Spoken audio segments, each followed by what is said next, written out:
Yes, I was Malar, how are you? I was so excited about the music that I didn't realize we didn't go live earlier. Oh, is that right? I wasn't even noticing.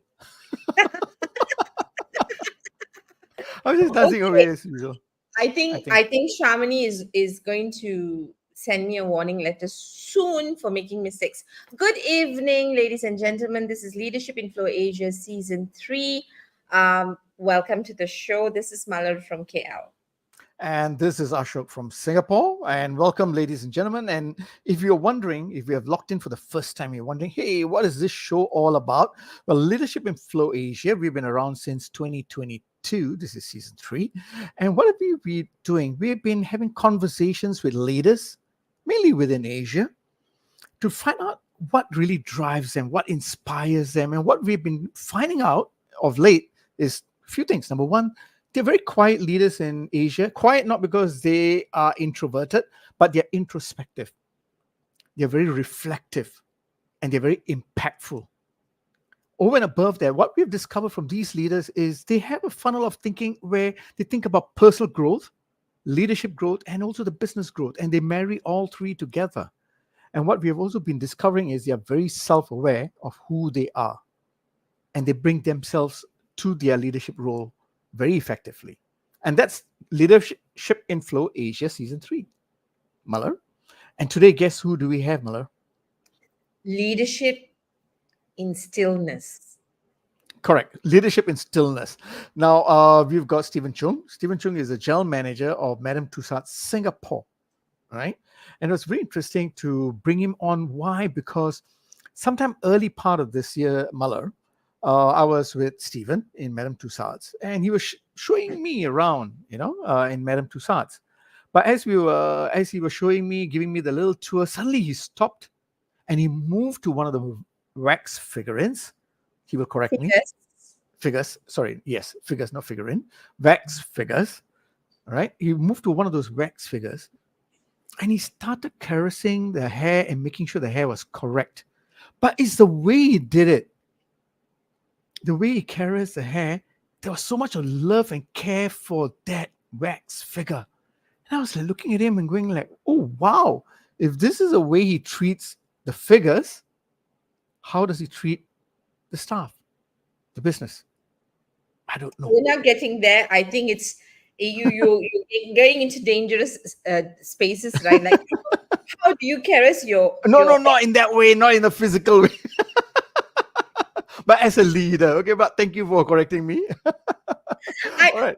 I wish we were live together as to we were together in the same place because I want to do this and say, okay, make me look good. Now, Ashok is what I was going to do, but it's not going to work. Let's get Let's bring him the on.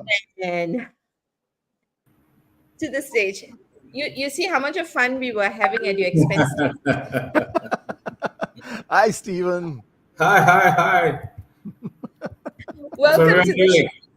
Yeah, I know, right? I mean, the photo that you sent to us about you doing up the hair and our pre-conversation was, I think, it's so inspiring, right? Which is why we came up with this topic after talking to you, leadership in stillness, because whenever we talk about leadership, we're looking for change, for active stuff happening, for big things to change, right? And then you have this leader who's caressing, according to Ashok, the hair With of the love. figures, right? So, welcome to the show, and thank you for saying yes, and thank you for Hi. inspiring us in the opening pre-show. But let's start off with getting to know you a little bit, right? How did you end up where you ended Sure. up? Okay, so maybe Stephen, you can tell us, share your journey for tourism, from tourism to tourist attraction, right? Tell us a little bit about you and how you ended up where you ended up. Yeah, sure. Anyway, first off, very good evening to Ashok and Mala. Very nice to be here. Glad, there be people who actually want to listen to my story. Short version of how I got into tourism is not like a lifelong desire or ambition from young. I was actually working overseas back in 2008. Just lucky when I started thinking about coming home to spend more time with my parents after being away for a few years. And then the opportunity came for me to join Sentosa Development Corporation, right, which manages Sentosa for the government as a state board. So that was attractive for me because that was easily like my favorite place in Singapore. I think many people of my age, right, or even beyond, would see that's like really fun place with lots of memories. So it still is the favorite place for me in this country, to be honest. And even if it's like literally office for me now. But yeah, I started with them as a salesman, really, just helping to sell attraction tickets to travel agents, to tourists. So almost 10 years there, you get to learn a lot on the front line. I never really get bored by the job because I was lucky enough to be moved around, switching portfolios throughout the years. So doing different things, including events, programs, and all that. So yes, I managed to build a network and with all that portfolio, a small reputation for myself. Then it hits you and then realize, hey, tourism not a bad place to be. Just to be here for good and build a career here. Right? It doesn't pay an awful lot, if I'm being honest, but good people, fun people around. And it's very fast paced, as you know, right? Tourism. So. But I think for me, an important thing for me was that you kind of feel like your worth, your value is recognized in an industry, and it's back to sort of a personal philosophy of being to be good at something is what's sustainable, right? Quality of work and all that keeps you going. So that keeps me going, and of course, COVID hit, everything came to a standstill. The industry came to a standstill, and then the market opened up again, thankfully, in 2022. And I was lucky enough to, when the market opened up, there were jobs around. I was lucky enough to be offered a chance to join Merlin, right? Merlin Entertainment, which is a London-based company which owns several big, what we call location-based entertainment brands, including Madame Tussauds, including London Eye, including Legoland as well in Malaysia. So I was offered a job to manage the Madame Tussauds here in Singapore, which is one of 25 Madame Tussauds in the world. And it's been 2 years and a bit more. I'm still learning. I used to be a specialist. I had one target, and that's revenue. Now I need to drive revenue while making sure it doesn't break the team, doesn't break the spirit, the culture of the company, really. So now I basically take care of everything. That comes with the attraction, including the building, the infrastructure, and of course I take the P&L responsibilities.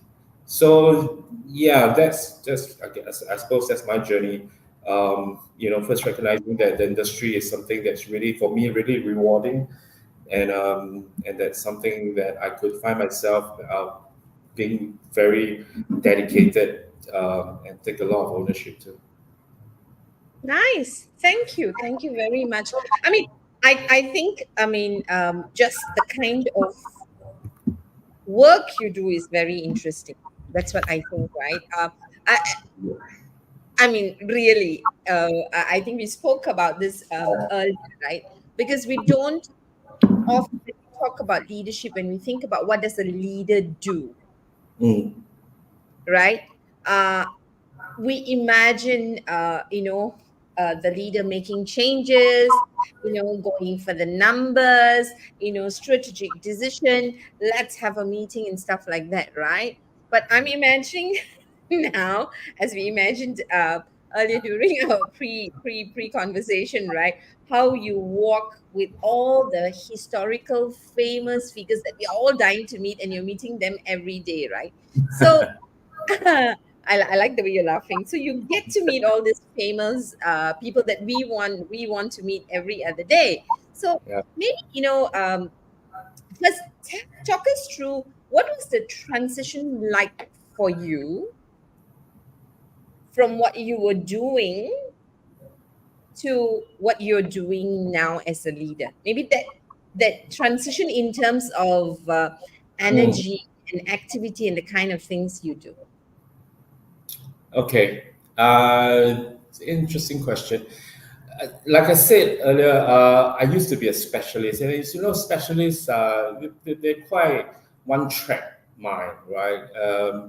Your targets are more finite, more tangible, and you could, if you want to, choose to work quite silo and still be able to do well, right? Because you have one target. It's either customer service or is revenue, right? So as a general manager, as someone managing the entire attraction, then success comes in more forms, right? The energy level is the same because every day there are challenges, just like a salesperson would have to face. As a general manager, I just face challenges coming from more fronts. All right. It's like I have to worry about aircon breaking down because, like in Singapore, in our weather, and in an indoor attraction, that breaks everything. So things like that. How to make sure everything runs smoothly from the moment we open shop at 10 o'clock till we close at 7, and all the things that happen in between. So it's never, it's not much of a worry about not being able to keep your energy up because you're just facing challenges all the time, right? So what I find, how do I transition there? Just got to be a bit more mindful about time management and the personal issue I have that I think gets in the way of me managing this place well is the tendency to get hands on, which I like to do it, but as a leader, you can't afford to.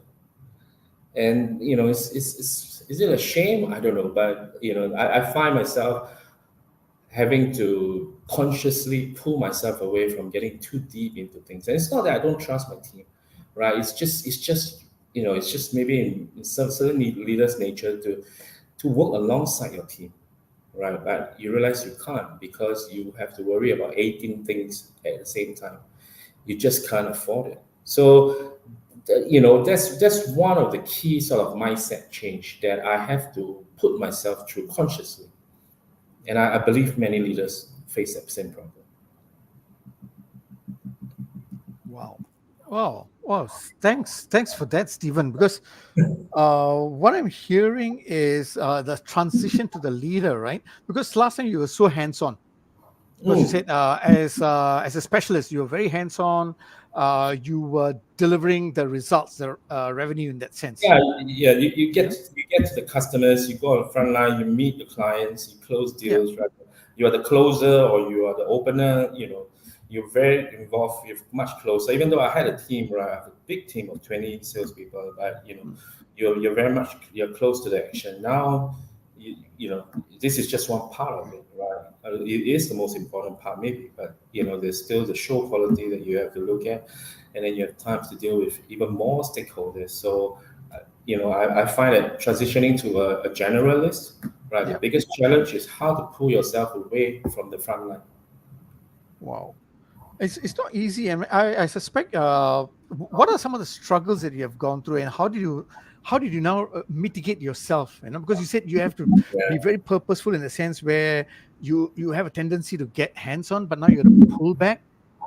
yeah, But when do you then get involved, and how do you now pull back, and what do you keep telling yourself? How do you regulate that? It's so important, isn't it? yeah. I'm not sure if there's a formula for it, so you kind of figure it out. And a big part of it is the chemistry you have with the team that you manage. Hmm. So I have department heads now, and then it's a lot about the rapport. And then you do have to get to that level and work very closely with them, build that rapport with everyone. It's easy to say, oh, I exercise a lot of trust, and I do, and I generally a trusting person.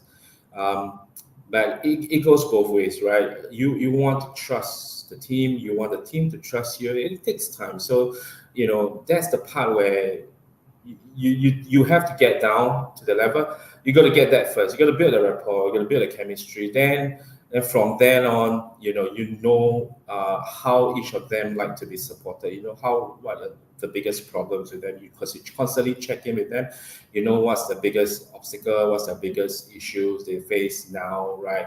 and then after that they move on to the next challenge. So at all times, don't lose sight of the team closest to you. What are the biggest challenge at that moment? So you keep track of that. Then after that, it's a lot of time management. It's a lot of basically also managing people onwards, so that they don't become a problem to the people below me, right? So that's a big part of my role as sort of middle management, right? So I don't run the business. I don't own the business.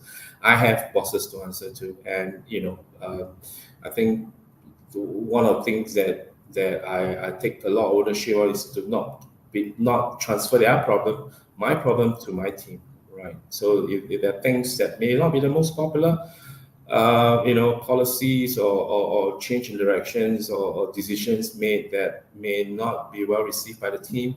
I don't want to be a messenger. I internalize it. If there's something I can change, I will make that change myself. If there are things I can push for, I'll push for it.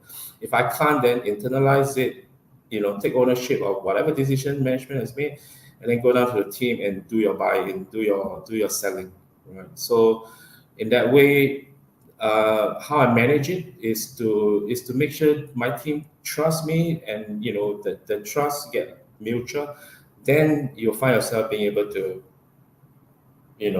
let go and not carry a ton of mental load to sleep every night. No, thank you for taking us through your journey so honestly, Stephen, because you mentioned in the very beginning, right? You are in a learning stage also. You said it's been Every 2 day, years. every single day, right? Yeah. So I bring a great deal of humility to work, right? As when I come into this, I'm not like an expert, in wax figures. I'm not an expert even in managing attractions. I've sold tons of them, right? Selling it is one thing, managing it is quite another. So every day I'm learning, and it's first to admit, right? And always first to admit I'm not the smartest in the room. I need you guys to be better than me at whatever you're doing, right? My sales manager, my sales director has to be better than me as a sales director. Studio artists go without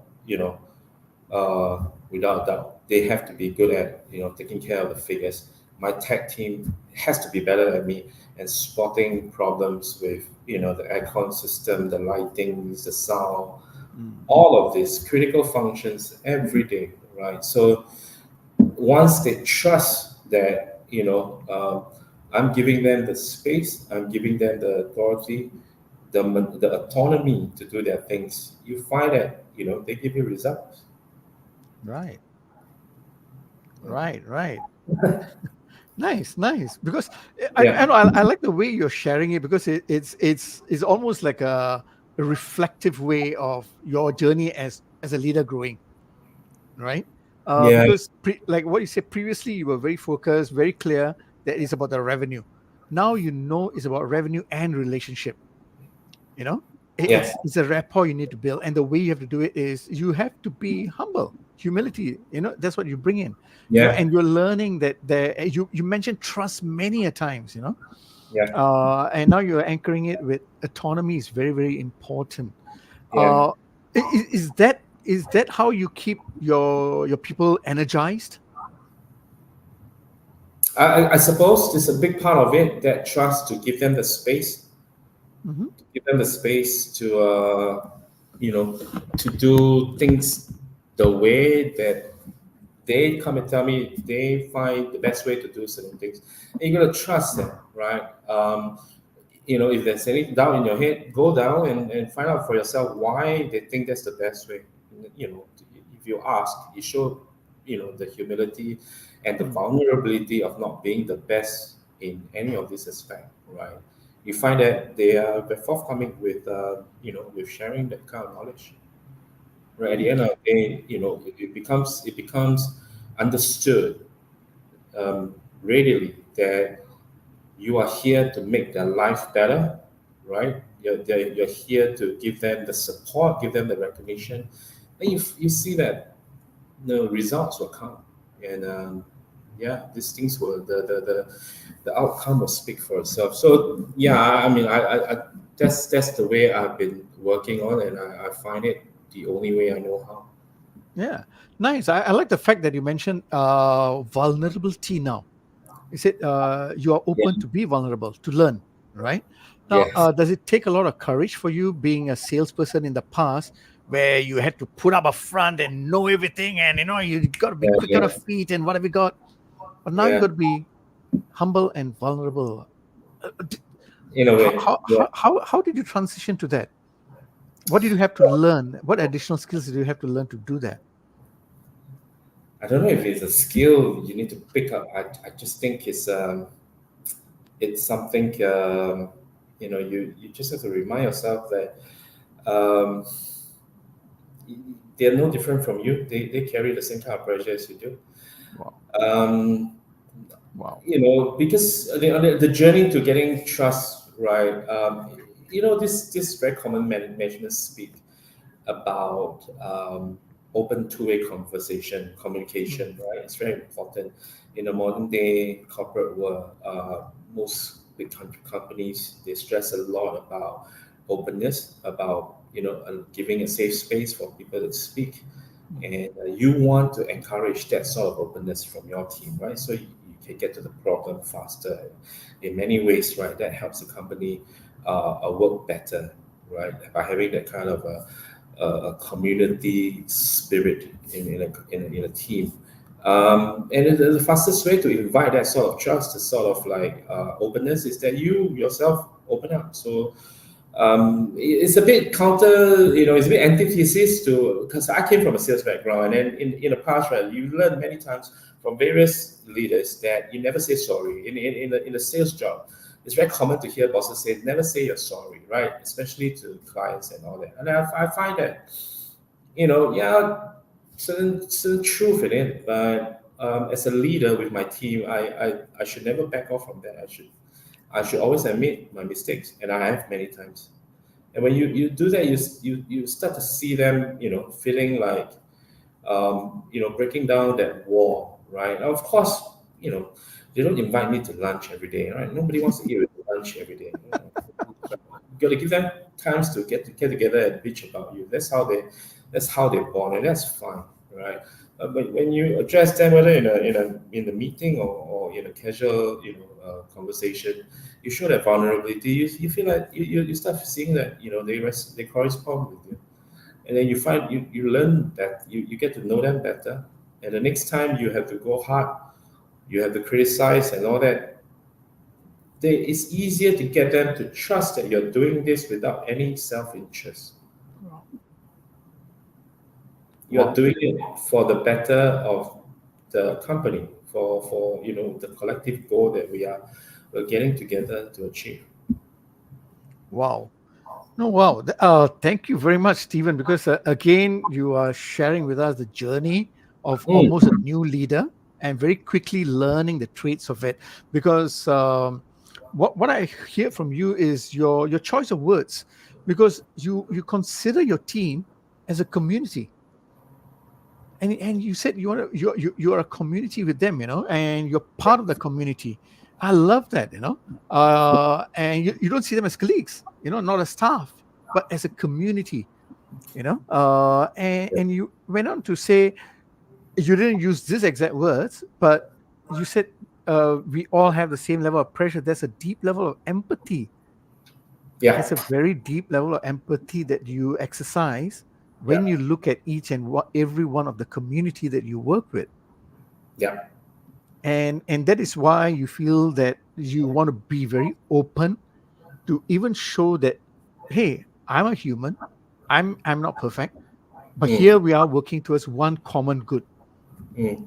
a common shared purpose. It's not for my interest, but it is for the interest of the bigger picture, you know Yeah, yeah.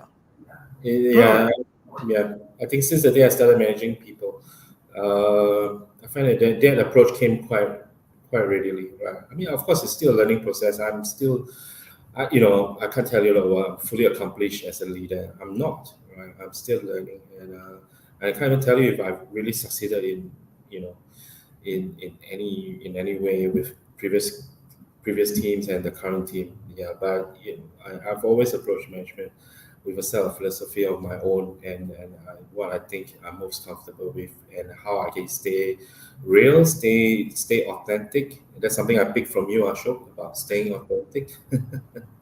I mean, I don't prescribe this. I'm not going to prescribe this to any aspiring leader. It's just the way I work, to bring to work with humility, with vulnerability, and a lot of trust, right? Be the first to admit you're not the smartest person in the room.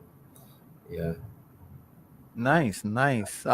Yes, you don't have to subscribe to any, but as long as you believe in your own philosophy and what you bring I to do. the I do. table, because what you bring to the table is your own reality, is your Yeah, own authenticity in that sense, and that's yeah. important, and that works for you. It works for me. Fantastic. I mean, not all the time. I'm sure I had my doubters, right? I don't get like 100% full score in any of this, like 360 survey in the past, right?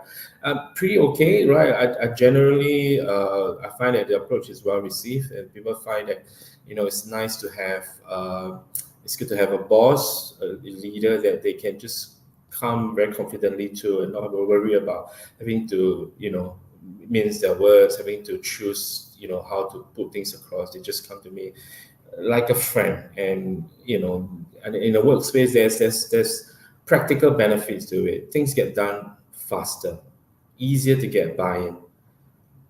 What gets in the way, what gets into all this politics is just too much self-interest. And Mm. when you find that, if you think that's an issue and you want to minimize on that, then you see who brings too much self-interest into the fore, or to bring too much self-interest to the team, and it gets very obvious. And and then when you don't, yeah, it's very obvious too. Nice, nice. Muller, you have a question I know you're itching to ask. Hey, Mala. Hi, hi. No, I'm thinking. Okay, we are supposed to talk about leadership in stillness, but we've gone uh, the opposite way in many ways to talk about. You Yeah. know, I think you've paid a lot of attention to, which is natural, right? To how important trust is, rapport building is, relationship building is, and which is why authenticity becomes really, really important. I can see that your heart is with people. That's here, and thank you very much. Right, you're very centered around how you need to be present for people, right? Hmm.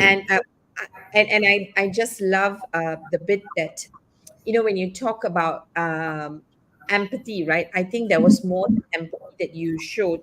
You showed empathy for people, saying that my life is not more difficult, or their life is not easier than mine.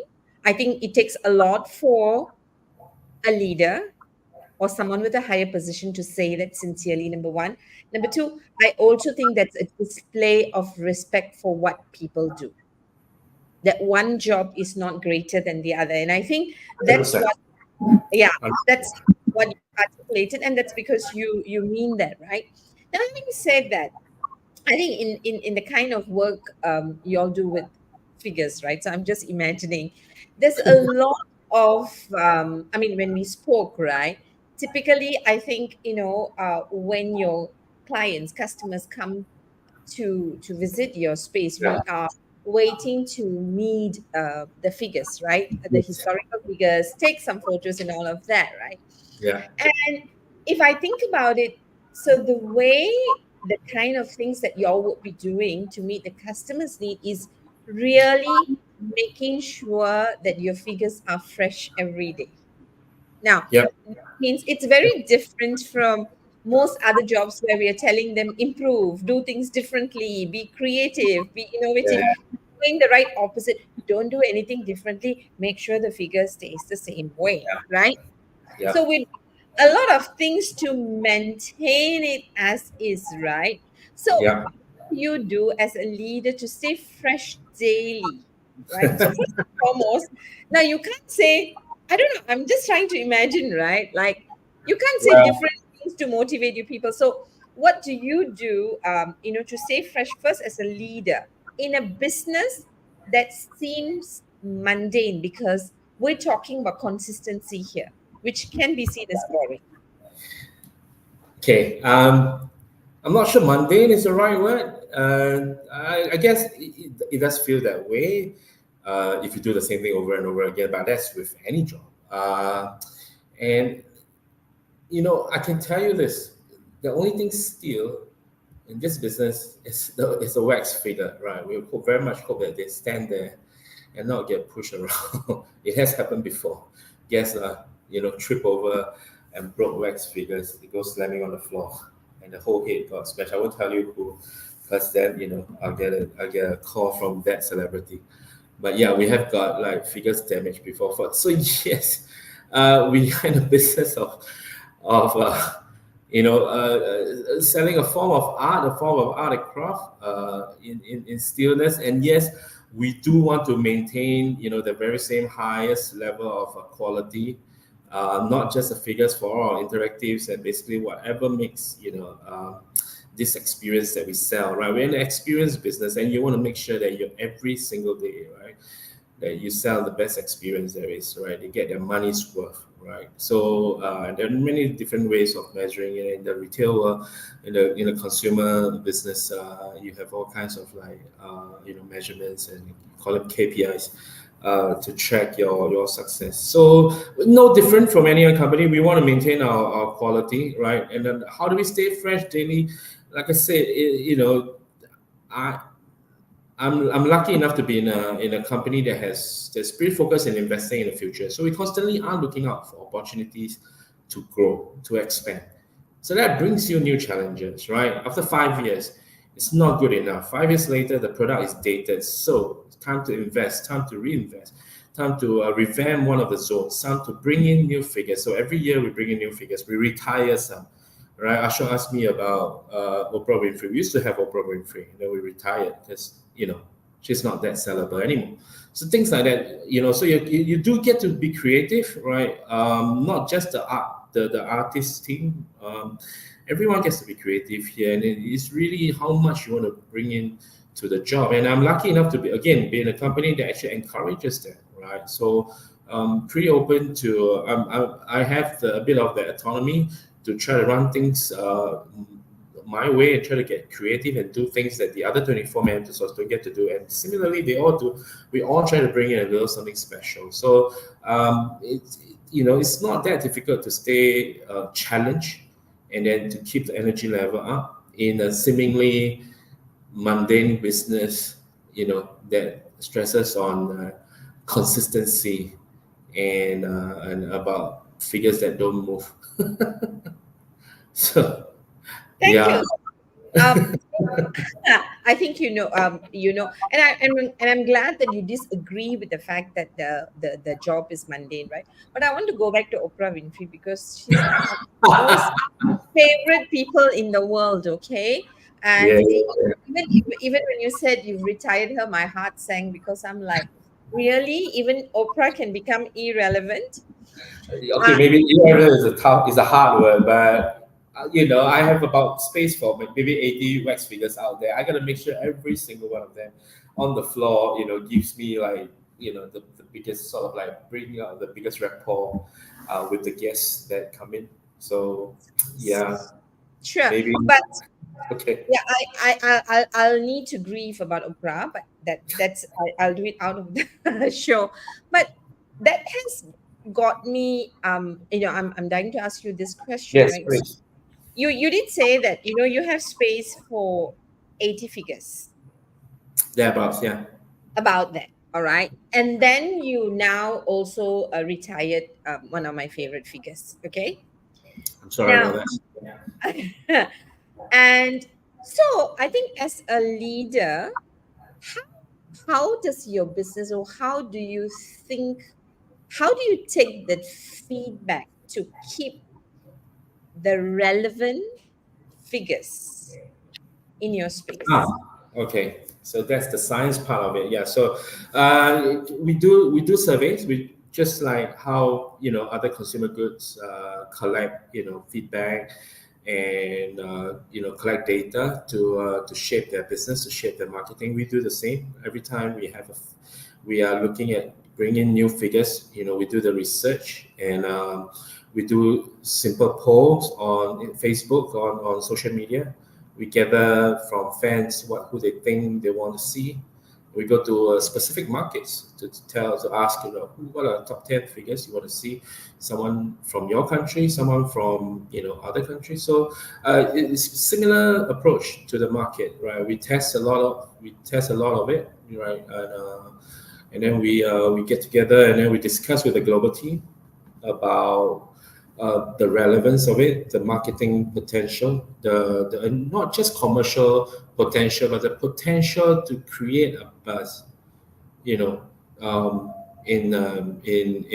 Madame Tussauds, create the buzz in this city, right? So I'll give you an example. When Taylor Swift came, right, we used to have Taylor Swift, but because of some arrangement that she insisted on, we had to take her off the floor to give her a bit of a changeover. And so for a moment, we didn't have Taylor Swift, but Taylor Swift was coming to town, right? So you can see it, that globally, lots of people are going to fly in, and there's a chance for us, right, to have a bit of to activate on that whole Taylor Swift brand.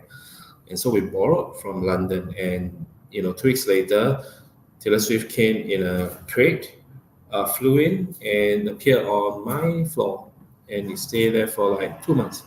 So this is what we do on figure selection, right? It's pretty much it's a very similar process to any consumer good. We will go out there and ask questions and find out and try the best, right? Again, there's hits and there are misses, but we don't just go by our own sort of like insistence or our own understanding. We don't say that we know the market the best, and whatever we do, we'll sure score a win. Yeah, we go out there and we chat with the people. Nice, thanks. So I think what you're helping me understand is this, right? Even though we're talking about leadership in stillness, we realize that your role is not so still after all. So all the action is happening at the background while the figures are looking fresh and still to welcome the people who want to meet them. And what you are doing is you are going out there figuring out who do people want to meet to check Yeah. for relevance, right? Now, while you said that, I like the Taylor Swift example. My heart sank because now she's also not there because my yeah, she's not there because my daughter is a Taylor Swift fan, right? So now I can't sell that idea to her, but never mind, that's my personal problem. Now, um, I liked the way you gave that example about how we take opportunity in business, right? So in Taylor Swift's case, she was coming, you didn't have it, you brought her from London. So that's really seizing an opportunity. But you also mentioned misses. So we miss it sometime.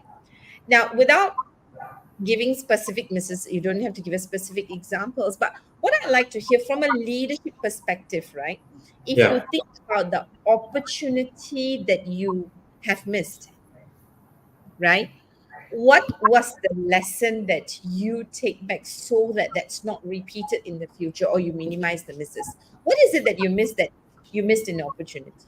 Would you be able to tell us about that? Wow, that's a very heavy question. Yeah, there have been misses, like we miss opportunities to activate on certain trend and stuff. A closer example, right? China is not a huge market for us, to be honest, because there are 4 Madame Tussauds in China already. So it's not a big, it's not an easy sell, right? The way I sell to the other markets, but China was not easy sell. But what we didn't anticipate is the way it bounced back after the visa free, and we should have, right?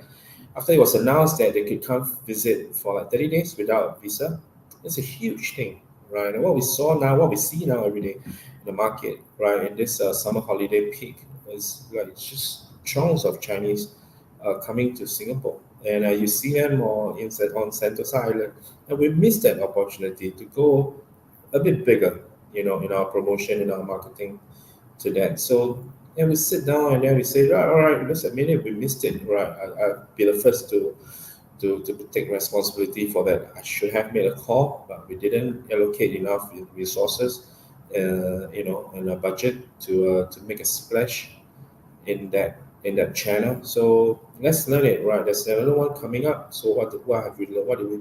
How did we miss it? So we internalize it, and then we say, okay, let's not make the same mistake again, right? And so I I don't know, how to put a sort of like a learning uh, thing to it. You just have to work with your team, and if you miss something, to make sure you don't make the same mistake again. So yeah, so again, right, cliche as it sounds, this is like corporate cliche. You must believe, you must believe that it is okay to make mistakes. Nice. I Yeah, want to go back to I want to drill down a little bit to the mistake that you say, right? So again, going to the China example, which I think is a fantastic example. I just like to understand a little bit more when you say, we could have gone bigger. So yeah, are you talking about exposure to uh, invite the tourists to your place? Is that what you're talking about? yeah.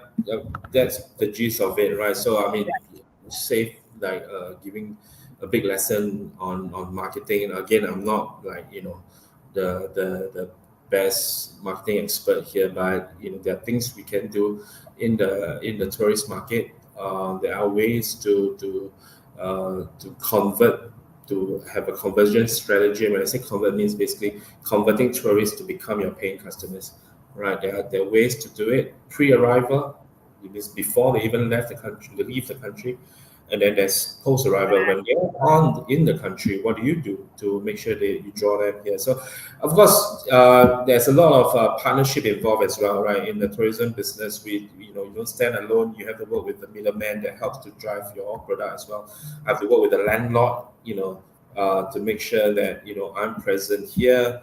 Sentosa as a place, as a venue, is highly critical to our success, right? The more they draw, the more visitors they draw to the island, the better my business, the easier I get to convert visitors to paying customers. So yeah, there's all these tactics. So and we know how to do it. So it's just about doing it in time.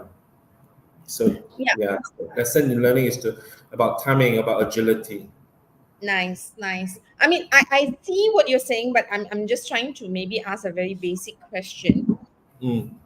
How do you know, or how did you come to the conclusion that you missed an opportunity? So the Oh, tourists came, yeah. So is it, yeah, tell me. well, uh, when you are so various ways. One way is to look at how successful during your most successful time, right? You look back historically, what you have been able to draw from a certain market, that becomes sort of a benchmark. And right, 2019 is a benchmark for most consumer businesses, I believe, in tourism as well. Everyone is measuring, even Singapore Tourism Board measures against 2019, right? Everyone talks in terms of recovery.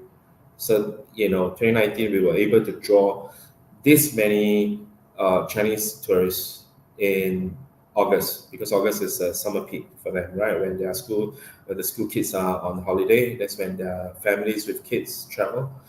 We were able to draw this number, and then you realize that you could have done even better, but you didn't, right? You were just kind of get close. So that's one indication. Historical data will tell you whether you have succeeded to repeat, to duplicate your best successes in the past. And another way is to do comparative analysis. You look around, you make friends in the industry, so you get a sense of how successful or not successful the other similar businesses are doing.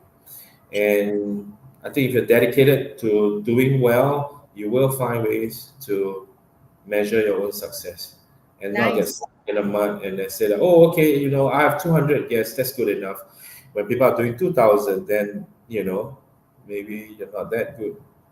Nice, nice. Actually, you've I feel enlightened in the sense that we're talking about leadership in stillness, where at some level, we may not be able to see the activity to keep the business thriving, right? Yeah. And what I think for me, one biggest takeaway in the last conversation was very much how to check in to make sure we are staying relevant in the business, right?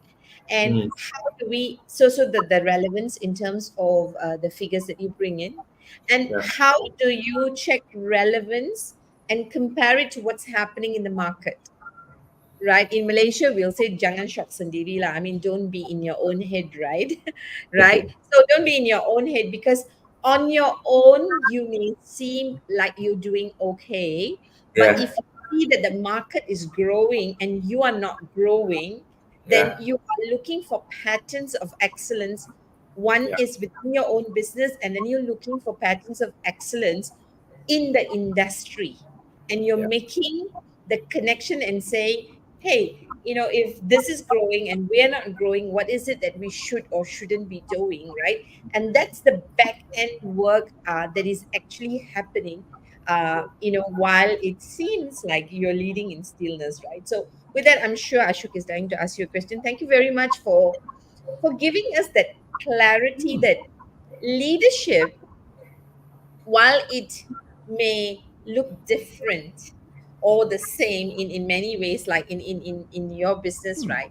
It may look easier, right? Because it's Yeah. like we need to maintain, but even to keep striving in the business, there are a lot of things that's happening at the background, which is why we cannot emphasize more why leadership is important and why good leaders make a great difference. All right. Thank you very much.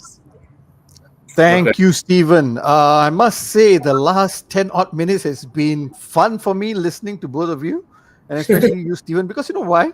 Uh, just like what Malan has been talking about, when we talk about leadership in stillness, or when we think about Madame Tussauds, we think the facts, figurines, right? That's it, full stop. But you have now brought whole life to them, because what we are hearing is there's a whole lifespan where people even retire. I don't know whether they get gratuity and pensions, but but there is a there's a retirement. There's a lifespan to these figures. And as much as you always humbly keeps telling us that you're not the expert, you've given us a very good idea, right, about how you look after your product. Because you told us about you need to keep an eye on the trends, you need to keep an eye on your patterns. You need to make sure you're still very relevant. You need to do your comparative analysis. You need to test the market to see what is the vibes. What are the vibes in that sense, what Yeah. really sticks with people. So you have given us a very good idea from a product point of view, right? Yeah. And you ended up by saying this is what you do if you're dedicated to doing well. Fantastic. So now, how do you now, from moving from product to people? Mm, I'm not talking about the VAX figures. I'm talking about the people that you manage, the lead. how yeah. how do you bring that same level of dedication to doing well to them? What do you tell them? I mean, you have mentioned some of the corporate speak and all that kind of stuff, but how do you keep your people's purpose or passion going? I mean, what do you tell them, or what do you not believe, or what do you believe, right? And how do you now inspire them? Wow. How do I answer that question?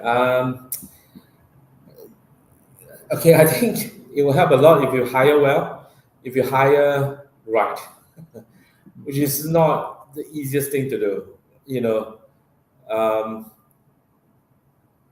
it'd be great if you have people who who align with you in terms of like values, in terms of work ethics and all that. That makes a company great.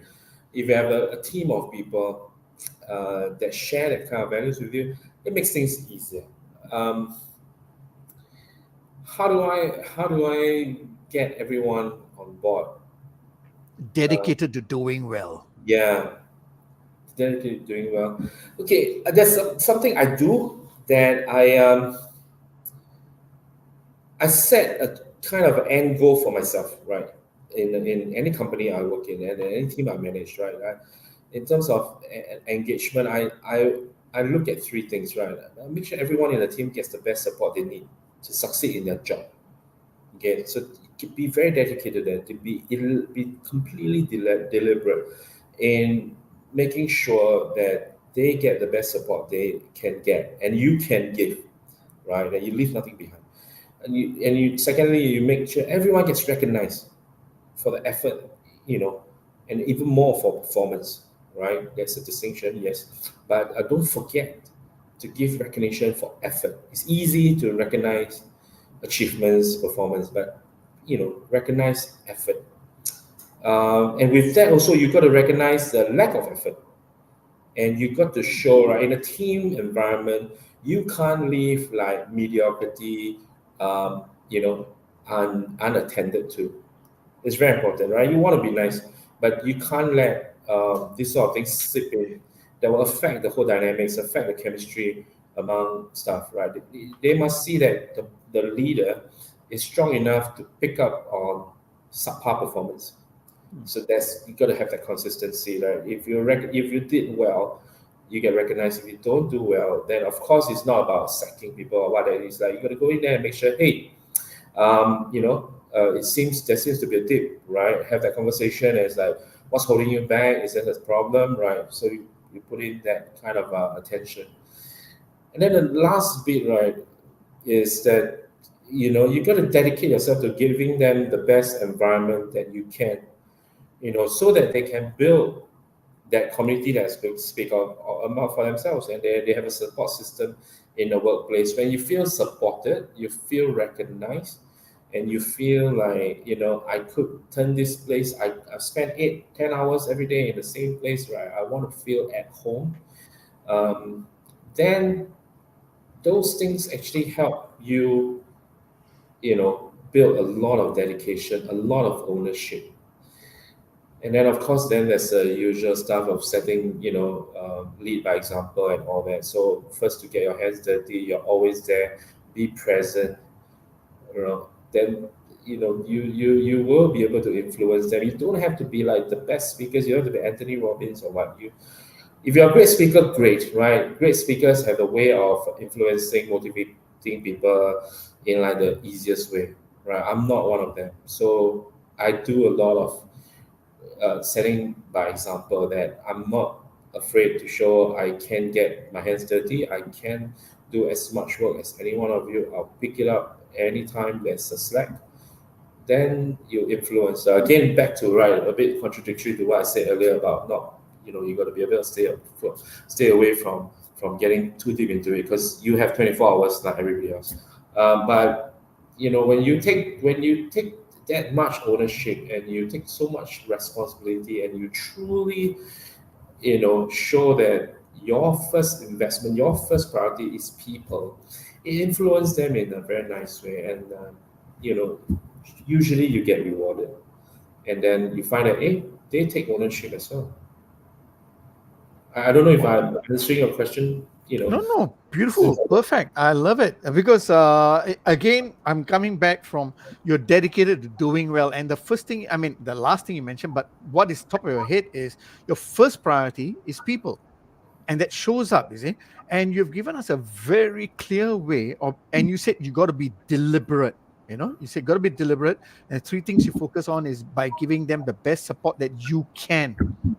I mean, you're realistic in that sense, You can't give the best support all the time, but what you can, Number two is recognizing effort. And the third one is best environment. But I want to go back to this recognizing effort. A lot of times, you can see it in social media and in the whole world. We all celebrate results, right? The achievements. But how come you are focusing on effort? I mean, I love achievement. Don't get me wrong. I love performance. Yeah.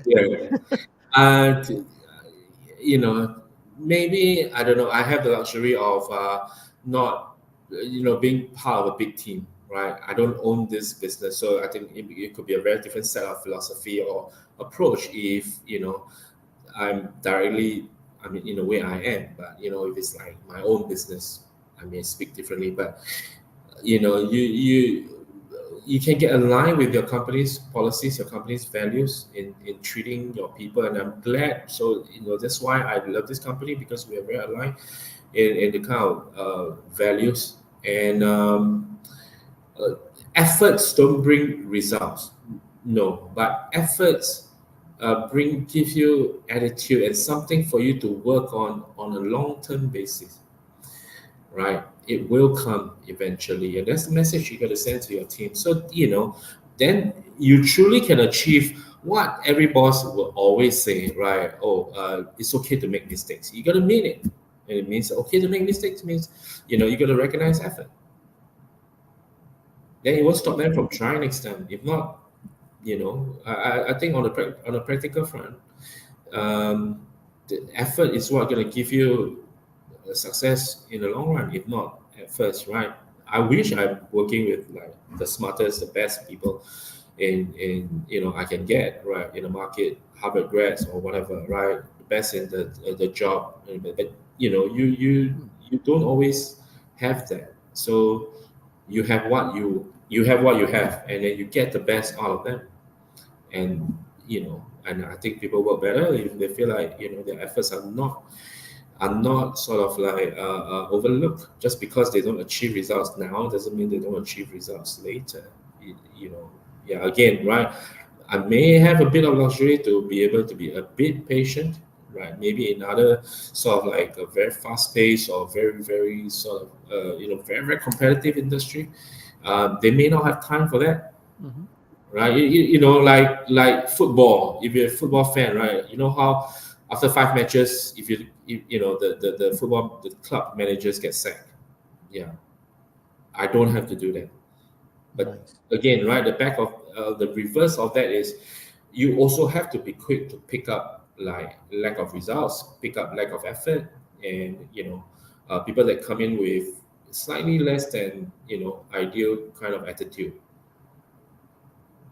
Then if you let that go unattended, it will kill the company. Wow. So what you're saying is you focus on effort because it's not just about getting immediate result, but you're looking at delayed gratification in that terms, in terms of yes, you will get your results, but it's in the long term. But you also focus on people who don't put in the effort because that can affect the rest.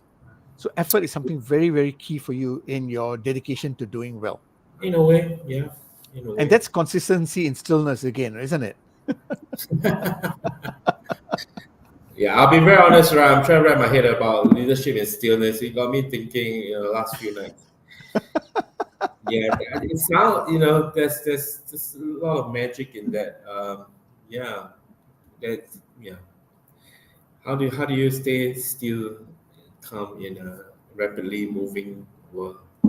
Yes, and you have showed us how to do that also through product and people, by being real to yourself, being vulnerable, being humble in that sense, and rolling up your sleeves and working where you need to, and being able to manage your time and not doing things when you don't, when you should and when you shouldn't, right? It's balancing act in that sense. Yeah, I So suppose. thank you very much, Stephen. Mother, you have a quick 1 minute question for Stephen? Yes, yes. But I had to say this lah.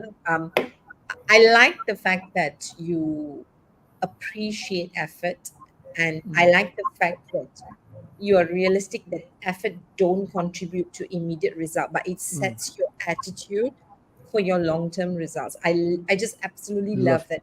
Yeah. I think that's the part we miss. And what got me conflicted maybe is because you said you don't get to hire Harvard graduates, right? Oh, No, no. I understand what they're saying, but I was thinking, hey, I think even Harvard graduates would need to learn, and they'll have their learning curve, maybe shorter, right? I But guess I'm sorry. I was just lazy in pulling like an example. no, no. So, but basically, even then, the whole idea is they don't become Harvard graduates in the first place without efforts. Oh yeah, that's true. Absolutely. Yeah, it takes, it's Yeah. not everybody can qualify to become one, right? So I just actually loved the idea of why it's important to look at efforts as our long-term investment in our talent, Mm, which Yeah.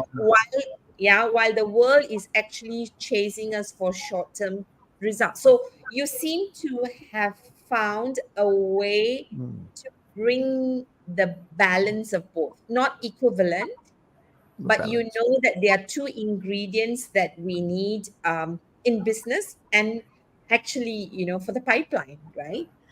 For the talent, right? So that was a lot of for me nuggets for us to think about. So thank you for that. Last 1 minute question: what advice do you have for leaders to keep their teammates motivated, team's motivation and energy alive? So you got 1 minute to answer this, so you have to like. Wow. Okay. 1 minute. Try very hard not to say anything too cliche. Um, I would say how to keep the teams motivated. Oh, besides the usual leave, I give, you know, I suppose, um, How do you do it the Stephen way? bring. Gosh, I'm stumbling. Hang on.